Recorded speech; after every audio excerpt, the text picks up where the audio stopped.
Hello students, आज आप देख रहे हैं साइंस पाठशाला। आज का हमारा टॉपिक है क्लासिफिकेशन ऑफ एंजाइम। इसके पिछले वाले वीडियो में हम पढ़े थे enzyme, introduction of enzyme, properties of enzyme and nomenclature of enzyme, और उनका नामकरण किन के आधार पर किया गया था वो भी हम पिछले वीडियो में देखे थे, जैसे सबस्ट्रेट, अभिक्रिया के आधार पर, सबस्ट्रेट और क्रिया के आधार पर, nomenclature based on discover, nomenclature based on EC number, nomenclature based of enzyme commission। तो आज का हमारा टॉपिक है क्लासिफिकेशन ऑफ एंजाइम। इसी लैंग्वेज और हिंदी में मेरे इस चैनल पे आपको हिंदी रिलेटेड वीडियो और इंग्लिश से रिलेटेड वीडियो मिल जाएंगी। आज पीएससी का थर्ड सेमेस्टर का बहुत ही इम्पोर्टेंट टॉपिक है क्लासिफिकेशन ऑफ एंजाइम। तो चलिए शुरू करते हैं। एंजाइम एक जैव उत्प्रेरक होते हैं। एंजाइम एक जैव उत्प्रेरक होते हैं जो जीवित कोशिकाओं में होने वाले रासायनिक अभिक्रिया की गति को बढ़ाते हैं। एंजाइम को उनके कार्य के आधार पर 6 वर्गों में बांटा गया है। यह वर्गीकरण IUBMB, international union of biochemistry and molecular biology के आधार पर किया गया है।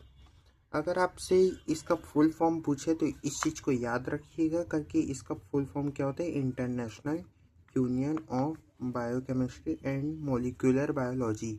ये 1 मार्क्स का क्वेश्चन बन सकता है, फुल फॉर्म ऑफ IUBMB, तो इसको ध्यान रखिएगा।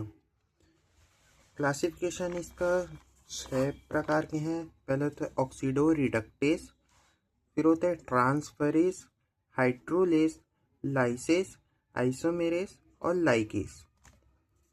चलिए इसके पूरे कंप्लीट एक्सप्लेन को देख लेते हैं क्या है। ऑक्सीडो रिडक्टेस, जिसका इसी नंबर होता है एंजाइम कमीशन नंबर। इसको भी आप फुल फॉर्म याद रखिएगा करके। इसी का फुल फॉर्म क्या होता है, इसी का फुल फॉर्म होता है एंजाइम कमीशन। तो ऑक्सीडो रिडक्टेस का एंजाइम कमीशन कितना है, फर्स्ट है। ऑक्सीडो रिडक्टेस, इसमें 2 चीज़ आ रही है। पहला होता है ऑक्सीडो मतलब ऑक्सीकरण से संबंधित है, और रिडक्टेस मतलब रिडक्टेस अपचयन से संबंधित है। यह एंजाइम ऑक्सीकरण और अपचयन से संबंधित अभिक्रियाओं को उत्प्रेरित करता है। इनका मुख्य कार्य इलेक्ट्रॉन या हाइड्रोजन का स्थानांतरण करना होता है। उदाहरण के लिए देख लेते हैं डिहाइड्रोजिनेस। यहाँ पर देखिए H2O2 है, H2O जल है और ऑक्सीजन O2 ऑक्सीजन है। फिर आता है ट्रांसफरेज। ट्रांसफरेज का इसी नंबर क्या होता है, 2 होता है। ट्रांसफरेज से आप नाम से ही समझ पा रहे होंगे करके, ट्रांसफरेज क्या है, ट्रांसफर करने का कार्य करता है। ये एंजाइम एक अणु से दूसरे अणु में रासायनिक समूह जैसे NH2 का स्थानांतरण करते हैं। उदाहरण के लिए हेक्सोकाइनेस और ट्रांसअमाइनेस। मान लीजिए यहाँ उदाहरण है ए के पास X है। ये जो X है, ये X हम NH2 मान लेते हैं, और फिर ये क्रिया होता है जब ये X यहाँ A के पास होता है, फिर जैसे ही क्रिया करता है तो ये जो X है ये ट्रांसफ़र हो जाता है, A यहाँ अलग हो जाता है, और ये जो X है ये B के पास चल जाता है। यहाँ यही बोल रहे करके, ये एंजाइम एक अणु से दूसरे अणु में रासायनिक समूह जैसे NH2 का स्थानांतरण करते हैं। हाइड्रोलाइसिस, इसका इसी नंबर होता है 3। ये बहुत ही अच्छी है। ये एंजाइम जल H2O की उपस्थिति में बड़े अणुओं को छोटे अणुओं में तोड़ते हैं। इस प्रक्रिया को हाइड्रोलाइसिस कहते हैं। हाइड्रोलिसिस कहते हैं। उदाहरण के लिए इसका है अमाइलेज और लाइपेज।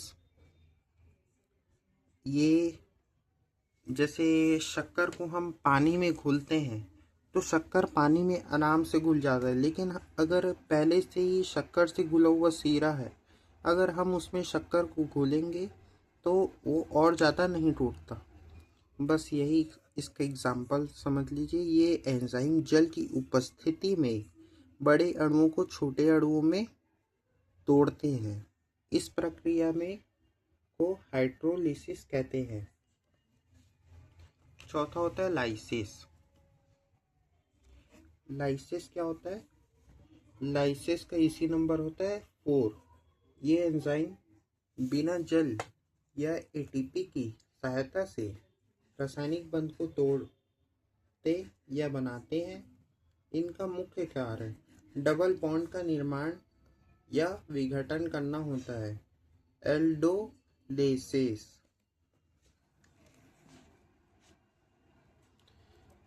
ये एंजाइम क्या करता है करके, अगर ये बिना जल या एटीपी की सहायता से रासायनिक बंध को तोड़ता है या बनाता है।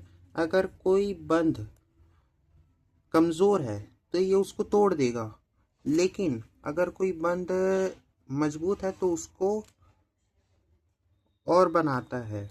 इनका मुख्य कार्य डबल बॉन्ड, इसका जो लाइसिस का मुख्य कार्य होता है डबल बॉन्ड का निर्माण करना या विघटन करना होता है। फिर होता है आइसोमेरेस। ये एंजाइम, इसका इसी नंबर होता है 5। सबका आप इसी नंबर याद रखिएगा, क्योंकि कभी भी पूछ सकता है करके लाइसिस का इसी नंबर कितना होता है, आइसोमेरेस का कितना हो सकता है। वैसे जनरली ऐसा पूछता नहीं है, लेकिन 1 मार्क्स में ऐसे पूछ सकता है। ये एंजाइम किसी भी तत्व के क्रियात्मक समूह को बदल देता है। उदाहरण के लिए ग्लूकोज को फ्रक्टोज में बदलना। यहाँ आप देख सकते हैं ये ग्लूकोज का डायग्राम दिया हुआ है, डायग्राम को आप याद रखिएगा।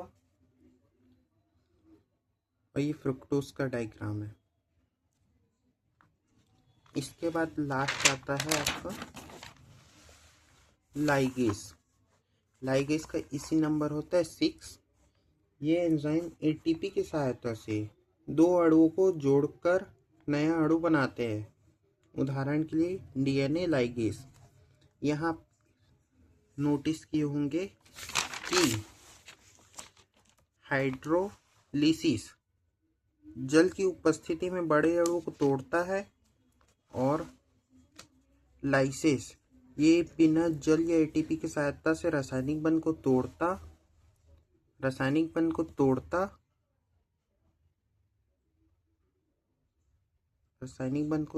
है या बनाता है, या विघटन करना होता है। और यहाँ लाइगेस ये एंजाइम एटीपी की सहायता से 2 अणुओं को जोड़कर नया अणु बनाते हैं, डीएनए लाइगेस। नेक्स्ट वीडियो आपकी रहेगी साइट डायरेक्टेड म्यूटाजेनेसिस की, कि साइट डायरेक्टेड म्यूटाजेनेसिस क्या है, structure of site directed mutagenesis. आज हमारा था क्लासिफिकेशन ऑफ एंजाइम हिंदी में। अगर आपको इसका नोट्स चाहिए तो आप मुझे व्हाट्सएप में मैसेज कर सकते हैं, या वीडियो में कमेंट करके आप इसकी इन्फॉर्मेशन ले सकते हैं करके आपको किस टाइप की वीडियो चाहिए। अगर आपको मेरे वीडियो पसंद आए तो लाइक, शेयर, सब्सक्राइब ज़रूर कीजिएगा। और ऐसे ही वीडियो हमारे चैनल पर उपलब्ध होती है।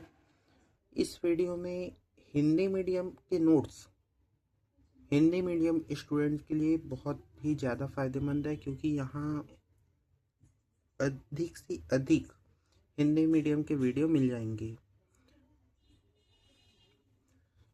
अगर आपको मेरा वीडियो अच्छा लगे तो एक लाइक ज़रूर कीजिए, और आपको ऐसे ही वीडियो मिल जाएंगे। आज के लिए ये टॉपिक कंप्लीट होता है। नेक्स्ट वीडियो में हम नेक्स्ट टॉपिक के साथ मिलते हैं। धन्यवाद। Thank you for watching my video.